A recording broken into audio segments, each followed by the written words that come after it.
membangun Banoa, ayo membangun Banoa, ayo membangun Banoa, ayo membangun Banoa. Halo Sobat CBI, balik lagi dengan saya Amelia di CBI Podcast. Hari ini kita sudah kedatangan bintang tamu yang sangat luar biasa. Langsung aja kita perkenalan dengan bintang tamu kita. Mungkin dari Masnya. Saya Rizky. Saya Nasya. Aku Dila. Kita dari MUA. Wow, luar biasa sekali perkenalannya ya, sangat ceria. Oke, kenapa ya hari ini kita mendatangkan tamu spesial dari PT MUA. Apa sih yang mau kita bahas? Penasaran kan? Yuk kita langsung tanya aja yuk sama kakak-kakak di sebelah kita. Oke, Pak Rizky tadi, Nasya sama Dila. Oke, mungkin saya mau tanya dulu ya terkait apa sih sebenarnya PT MUA itu? Dia bergerak di sektor bidang apa? Siapa yang mau jawab duluan nih? Oke, jadi kita kasih gambaran umumnya dulu ya. Jadi PT Multi Usaha Abadi itu, PT MUA itu adalah sektor bisnis yang bergerak di sektor jual beli tanah buah segar, TBS, kelapa sawit. Pihak ketiga dalam hal ini adalah petani, peron maupun kebun masyarakat, yang mana MUA ini memastikan TBS tersebut masuk dan supply ke pabrik-pabrik yang ada di SSMS Group dengan proses yang tertib, transparan, dan berkelanjutan. Kemudian juga bisa dibilang MUA ini adalah jembatan antara petani dengan pabrik yang ada di SSMS Group. Kemudian jadi MUA ini bukan cuma soal beli TBS saja nih, tapi bagaimana MUA ini bisa membangun ekosistem agar petani itu nyaman, pabrik itu bisa mendapatkan suplai yang berkualitas dan stabil setiap harinya, dan tentunya bisa membangun hubungan kemitraan jangka panjang seperti itu. Oke, luar biasa sekali ya. Sebelum lanjut nih, saya pengen tahu deh, kepanjangan PT MUA itu apa sih? Kan pasti orang-orang di luar sana pada nggak tahu ya, PT MUA apa sih? Gitu, mungkin ada yang bisa jelasin nggak PT MUA? Oke, kepanjangan PT MUA itu adalah PT Multi Usaha Abadi, Kakak. Oke, berarti PT Multi Usaha Abadi Iya, gitu. Yang tadi sudah dijelaskan ya Betul. sama Mbak Dila kalau menampung TBS. Iya, betul. Ya, menampung TBS dari petani-petani yang bekerja sama dengan PT MUA. Betul. Gitu. Terus pertanyaan selanjutnya nih, apa sih kontribusi paling nyata PT MUA terhadap keberlangsungan suplai TBS di SSMS Group? Kalau secara kontribusi, jadi sekarang kita fokus di 2 poin nih Mbak Amel. Yang pertama itu kuantitas, kemudian yang kedua itu kualitas. Karena secara PT, target kami itu memang di tonase TBS sendiri. Tapi kan dari sisi pabrik juga punya kriteria yang bisa mereka terima dong. Otomatis secara nggak langsung kami juga harus jaga nih untuk kualitasnya sendiri. Jadi dari sisi kedua ini, untuk poin yang kuantitas, kami itu punya 4 sistem. Jadi kita ada 4 cara lah dari petani yang bisa kirim ke PKS. Yang pertama itu bisa petaninya buka SPK langsung ke kami. Jadi nanti petani itu punya kode sendiri, kemudian punya petani sendiri, atau bahkan dia punya kebun sendiri yang bisa kirim ke PKS CBI melalui MUA. Kemudian bisa juga nanti misal nih, saya punya lahan 10 hektar, Mbak Dila ada SPK. Daripada saya buka SPK dengan lahan yang masih belum besar, saya bisa nih nebeng ke Mbak Dila. Jadi nanti saya ke pabrik, kirim TBS-nya melalui SPK-nya Mbak Dila. Seperti itu. Kemudian yang ketiga juga bisa melalui ada namanya kode khusus yang memang MUA terbitkan di beberapa PKS tertentu, itu memang khusus untuk petani direct langsung, yang biasanya tuh petani-petani pickup, petani-petani yang kecil yang biasa kirim ke PKS itu biasanya mereka daripada harus pakai SPK luar, bisa nggak sih untuk melalui MUA gitu? Bisa langsung ada SPK-nya itu, partinya sekarang ini ada di Desa Sumber Cahaya, PKS Sumber Cahaya ada, PKS Malaka ada, PKS Nangakiu ada, kemudian saat ini kami lagi project untuk PKS yang di Sulung. Oke. Di dalam bulan ini insya Allah akan aktif nanti PKS Sulung. Dan yang terakhir ini, kami ada sistem seperti jemput bola nih. Kami jemput TBS langsung nih ke petani-petani dengan sistem peron. Jadi kami adain peron di dekat sumber-sumber TBS yang jaraknya itu lumayan jauh, tapi masih bisa kami akomodir dengan adanya peron ini.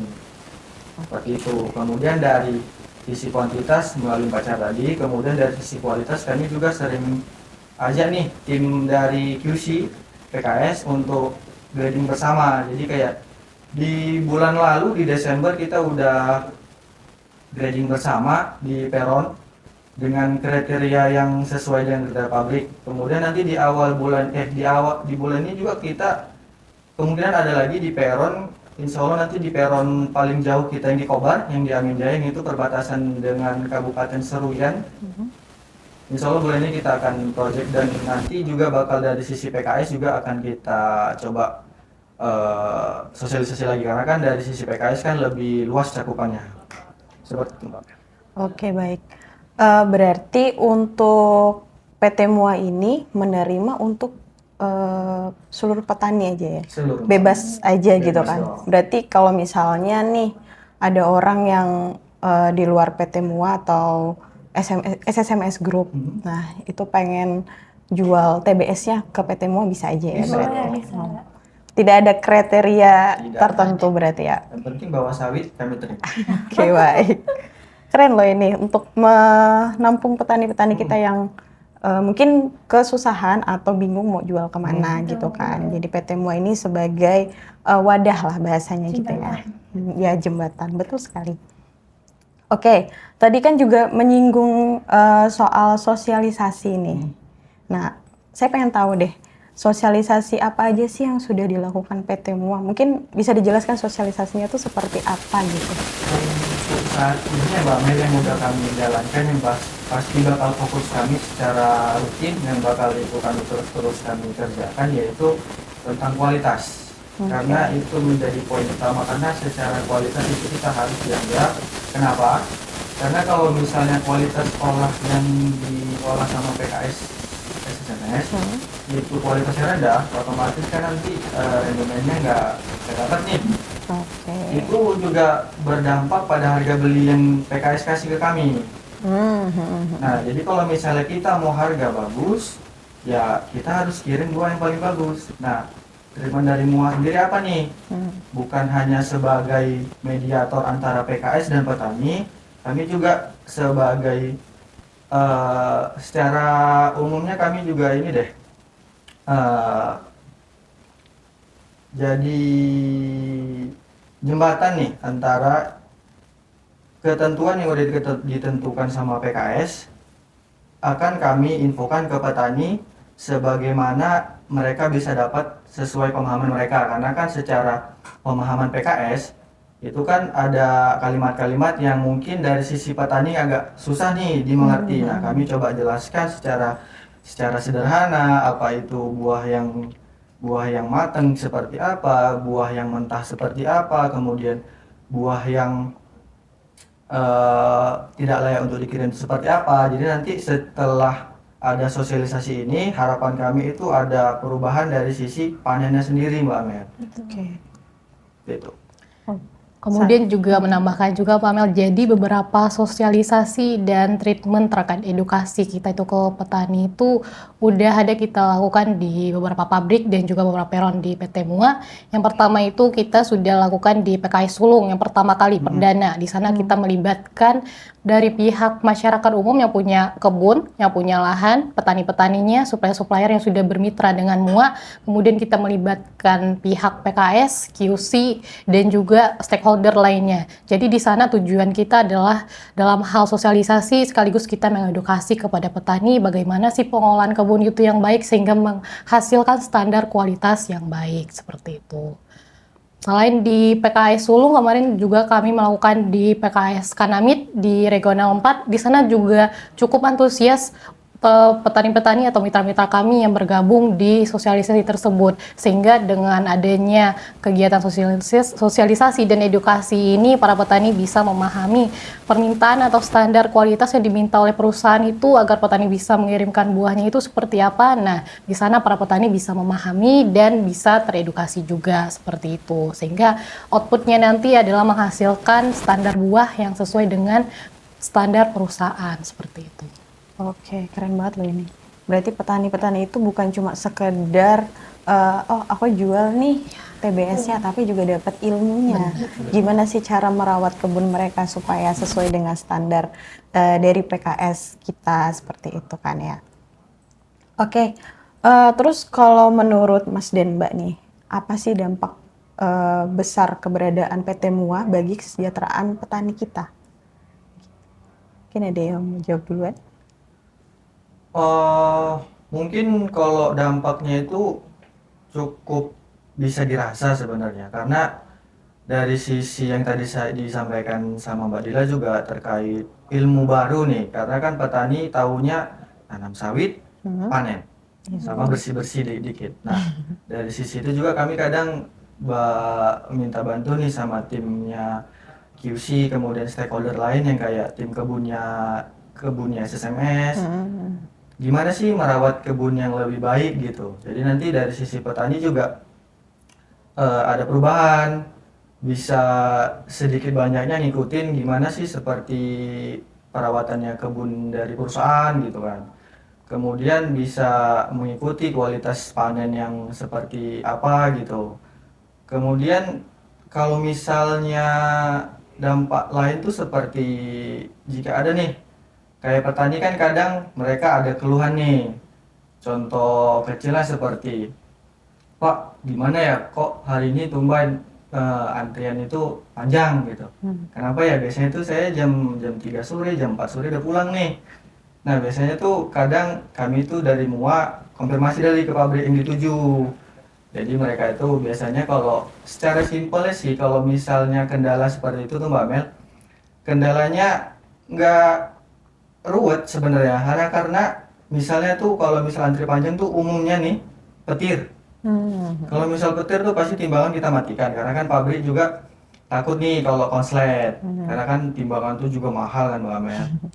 Jadi mereka tuh takut. Nah, jadi seperti itu kalau ada kendala lapangan, nah kami infokan lagi ke pabrik, apa kendalanya? Ini Pak, gini. Nah, kami sampaikan lagi ke pabrik, ke petaninya nih. Mohon maaf Bapak Ibu, jadi kendalanya seperti ini. Mohon maaf ya, kami sudah usaha nih ke pabrik informasi seperti ini. Nanti ada kendala sedikit, memang agak lama nih. Mohon maaf sebelumnya gitu. Mohon untuk dimengerti gitulah. Oke, baik. Oke, keren sih. Terus itu kan tadi kayak udah di-spill sedikit ya tantangannya menghadapi para petani nih. Kalau tantangan terbesar nih menghadapi para petani kita dari PT MUA, pasti kan kita menghadapi banyak orang dan banyak karakter Ya, benar. gitu. Nah, apa tuh yang paling berat? Mungkin bisa diceritakan pengalamannya. Oke, mungkin tantangan yang terbesar itu mungkin secara keseluruhan di MUA ya, itu adalah konsistensi. Jadi kita paham bahwa kondisi kebun, kondisi buah petani itu bervariasi Mbak Mel, beragam-ragam, baik dari usia tanamnya, cara pengolahan kebunnya, baik dari treatment pengangkutan maupun muat hingga pengiriman ke PKS itu berbeda-beda. Selain itu juga ada faktor cuaca maupun faktor lainnya yang mempengaruhi kondisi dan kualitas dari buah TBS masyarakat ini. Kemudian dari sisi PKS pun juga membutuhkan suplai yang stabil dan juga berkualitas seperti itu. Nah, jadi disinilah tantangan MUA di mana harus aktif dalam hal menjaga komunikasi yang baik, kemudian juga terus melakukan pendampingan agar masyarakat ini terus teredukasi secara standar kualitas perusahaan seperti itu. Oke, kira-kira ini kita ini aja ya, masalah atau tantangan yang pernah dihadapi. Kira-kira pernah nggak ngadepin petani yang bahasanya ngeyel gitu? Atau dia, aku harus kayak gini nih, udah kalau mau beli, kalau enggak gitu. Ada nggak kira-kira? Kayaknya tim lapangan pasti sering tuh Bang. Iya. Karena dari tim lapangan kita kan juga banyak nih. Ada di Kobar, kemudian ada di Lamandau, kemudian ada di Pulang Pisau. Jadi terkait kayak petani yang ngeyelan itu kadang jadi tantangan sendiri nih. Kadang ada kita jelaskan ke petani itu lebih simpel, selesai, udah. Nah, kadang ada petani yang ngeyel kayak tadi yang Mbak Mel maksud itu lebih agak seperti ini loh Pak, iya Pak tapi gini, seperti ini Pak, iya Pak tapi gini. Jadi kadang kami tuh kalau misalnya secara hati ke hati nggak bisa, kami coba treatment lain kayak misalnya kami ajak bercanda gitu, kami ajak dialihkan ke perhatian yang lain, tapi nanti di ujung dari pembahasan itu kami coba mengerti lagi kenapa hal itu bisa terjadi gitu. Oke. Karena kan dari sisi petani memang maunya tuh jangan ada dirugikan dikit banyaknya gitu. Mereka tuh nggak mau ada rugi lah menurut hitungan mereka. Tapi kadang kalau kita jelaskan lagi dengan hitungan sederhana, mereka bisa mengerti. Oke. Berarti sudah ada triknya sendiri ya Ada dari dong. PT Mua ya. Keren loh. Berarti PT Mua ini orangnya bisa mengendalikan emosi dan Harus. Karena dengan masing-masing petani itu karakternya berbeda-beda, jadi pendekatan ataupun treatment kita, bagaimana cara kita mengambil hatinya itu juga berbeda-beda seperti itu Mbak Mel. Oke, kalau tadi kan kita udah bahas banyak mengenai petani yang sudah bekerja sama nih dengan PT Mua. Terus gimana cara PT Mua menarik petani-petani di luar sana yang masih belum tahu mungkin ya, masih belum tahu atau mau gabung tapi bingung nih gitu. Gimana sih cara PT Mua menarik perhatian petani supaya gabung nih jual TBS-nya ke PT Mua kayak gitu? Ada triknya nggak? Kalau untuk strateginya itu Mbak Mel, jadi kita itu pastinya melakukan pendekatan-pendekatan ke supplier kita, ke mitra-mitra kita. Jadi istilahnya itu door to door gitu. Oke. Rumah ke rumah, kebun ke kebun. Jadi kita sering melakukan survei kebun, melihat kualitas buah petani itu seperti apa, apakah sesuai dengan kriteria dari Mua itu sendiri atau tidak. Kemudian mungkin bukan cuman soal harga aja ya Mbak Mel, tapi juga kami itu fokusnya pada ya tadi pendekatan ke petani tadi, terus transparansi juga. Kemudian kita juga harus melakukan pendampingan ke lapangan juga untuk menjaga psikologis dari petani-petani kita. Kemudian untuk intinya itu Mua itu ingin petani merasa bahwa mengirim buah ke PKS SSMS Group itu nyaman, jelas, dan ada kepastiannya gitu Mbak Mel. Gitu sih Mbak Mel. Kemudian juga kita saat ini sudah mendalami strategi digital marketing kita. Nah kita punya sosial media teman-teman. Oke. Ada TikTok, Facebook, dan Instagram. Nah di situ kita juga menjadi cara yang efektif karena kan sosial media itu kan luas ya Mbak Mel jangkauannya. Kita bisa menarik calon-calon mitra baru kita dari sosial media itu. Nah kalau untuk strateginya yaitu tadi pendekatan ke petani dan dari sosial media itu sendiri sih Mbak Mel untuk saat ini. Nah, jadi selain itu kita juga ada kolaborasi juga nih Mbak Mel dengan instansi pemerintah seperti Kades-Kades maupun perangkat desa. Jadi kita melibatkan desa-desa yang di sekitar pabrik kita nih. Jadi kita melibatkan desa-desa, jadi kita adakan kegiatan sosialisasi dan edukasi. Kita melibatkan seluruh warga desanya agar semua desa yang ada di sekitar perusahaan kita itu bisa semakin teredukasi dan tentunya untuk kesejahteraan petani kita sendiri seperti itu. Oke, berarti bukan cuma door to door, tapi kerjasama dengan pemerintah. Betul. Lalu juga ada akun sosial medianya. Mungkin bisa kita masukkan akun sosial medianya. Di sini akun sosial medianya. Oke, biar lebih luas lagi jangkauannya kan ya. Oke, terus tadi kan kita udah bahas soal gimana sih cara Mua menarik petani nih. Nah, gimana sih cara gabungnya? Mungkin buat gimana petani-petani itu, Kak? kita nih. Oke, caranya tuh sebenarnya cukup mudah ya, cukup dengan mengirimkan TBS ke MUA aja. Jadi yang pertama itu ada langsung mengirimkan ke peron.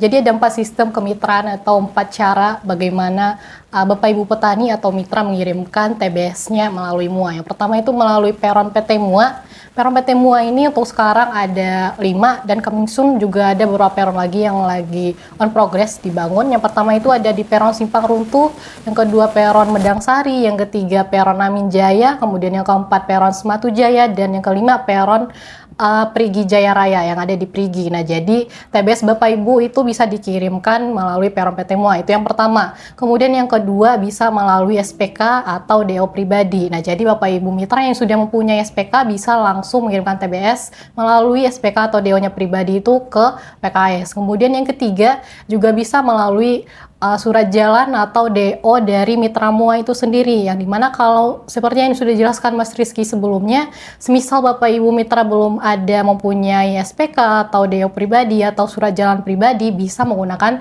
surat jalan mitra MUA, yang dimana TBS menggunakan surat jalan mitra MUA kemudian langsung dikirimkan ke PKS. Untuk list atau daftar surat jalan yang bisa digunakan di masing-masing PKS itu ada kita jelasin lebih detail di akun sosial media. Ada kita jelasin di surat jalan mana aja yang bisa digunakan ke PKS tujuan. Itu yang ketiga. Yang keempat bisa melalui surat jalan MUA itu sendiri. Nah, jadi Bapak Ibu mitra yang ingin mengirim langsung ke pabrik juga bisa menggunakan surat jalan MUA. Nah, itu ada di PKS Suja, PKS Sujamil. Kemudian yang kedua itu ada surat jalan MUA MPJR di PKS-nya Nangakiu, Malata, dan Sumber Cahaya. Seperti itu, Mbak Mel. Oke, sangat lengkap dan informatif sekali ya dari PT MUA ini. Nah, terkait pengen gabung nih, misal ya, ini saya pengen tahu juga nih soalnya.